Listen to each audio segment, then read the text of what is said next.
See, if I say that these are the risks, then people will believe that, okay, these are the same risks, what's so different about it?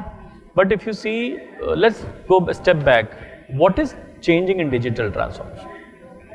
At the end, some way is the way you do the business. Everybody defines digital in a very different way. People will say the way you do the business changes. The new technologies, for example, AI, RPA, IoT, OT, all this new technology coming up, analytics, then it is digital. So everybody has a different viewpoint. But at the end, you are using these technologies, which we call as digital enablers, to achieve a particular objective of business. Either it's a high revenue, high productivity, cost optimization, or I would say better customer experience. Largely three things: cost, customer, productivity. These are the three areas which everybody wants to achieve. And then you have these enablers coming in, so you go and implement these enablers, and then you say, okay, fine, I'm going digital. But at the end, your objective are around these things. Now, what happens? So the risk was always there in the IT and the traditional stuff. When we talk about digital technology, the same set of risk, I would say, but in a different manner. So analytics, you will have say privacy risk, data protection risk, data leakage risk, cyber risk, all this. If you say RPA, then you will have, okay, it is automated stuff. So who has the accountability?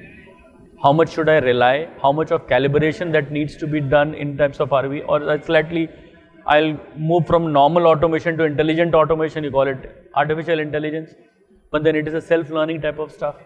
So how much to rely on that system? Tomorrow if something goes wrong, who will be responsible? Is the developer, the implementer, or machine? You cannot put a machine in the jail or a robot in a jail, right? The compatibility of new digital enabler with the new technology, with the legacy systems, there is a risk. I was ordering an online food through an online app, and to a store who also have a direct delivery mechanism, say a pizza.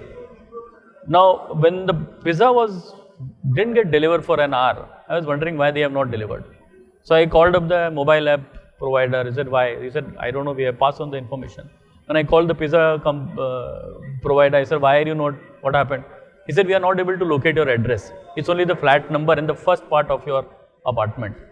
And there are 2-3 names of the same apartment. So which one you are? So then at the end, being a technical person, I just went into the details and I found that the transfer of my address to their system, maybe there was some disconnect and the field mismatch, it didn't transfer well. Now, your objective was to give a customer experience, you saw what sort of experience of the customer I got. Now, this is a risk. So that is a technology risk. The compatibility of legacy system, interfacing of various systems, using new technology is something which we should think of.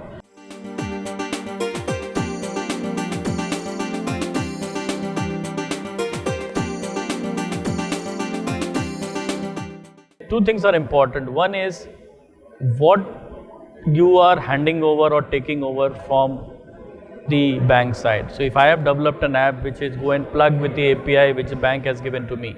Suppose your UPI is a very good example. Everybody has their app and they all latch in bank to the same UPI interface which the banks are giving.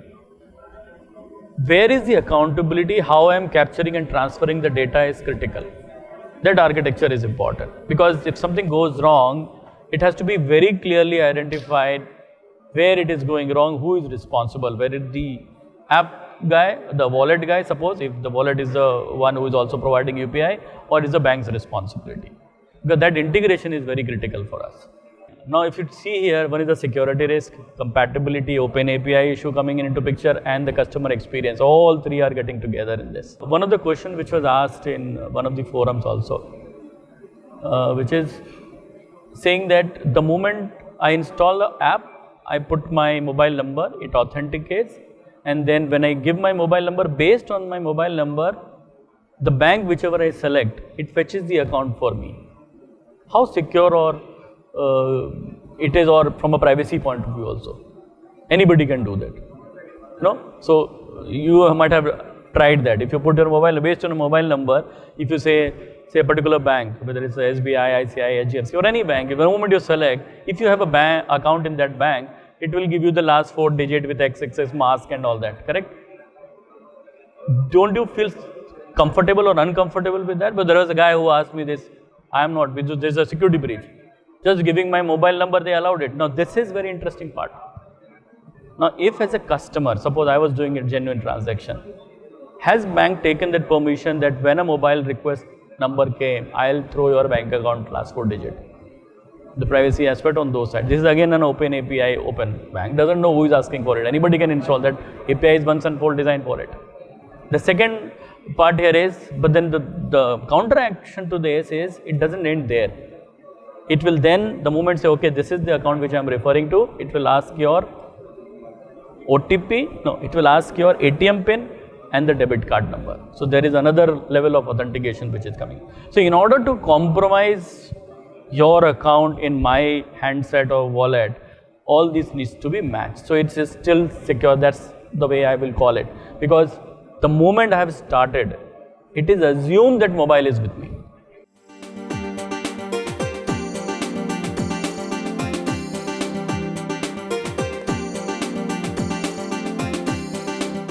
Yeah, I mean, it both ways. See, if you see from a customer head, it gives me that every time I don't have to take out my wallet, remember my credit card and enter it. But if you see from a security point of view, obviously, but then it is masked and stored, and not that it is in clear text and everything, and CVV is not there, OTP is not there.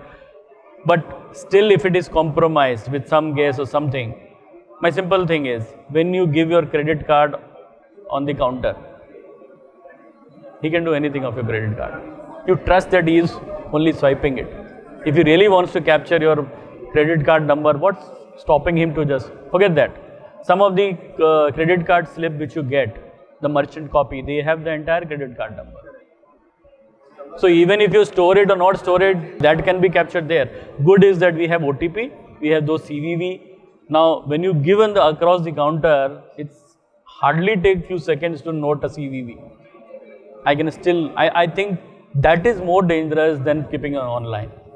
But we have that mindset that online means more risk, which I see a good practice from the bank these days. Some of the banks through mobile app, they have allowed enable, disable the controlling of the credit card. Yes, credit limit, transaction, international, domestic, because international transactions, you don't ask for OTP, you see. If you make any Visa online payment or anything, they never ask for OTP. Yes. So that is how it is protected also, that is way. But the problem again, the bad part of this particular feature is, how many of us are aware and using it?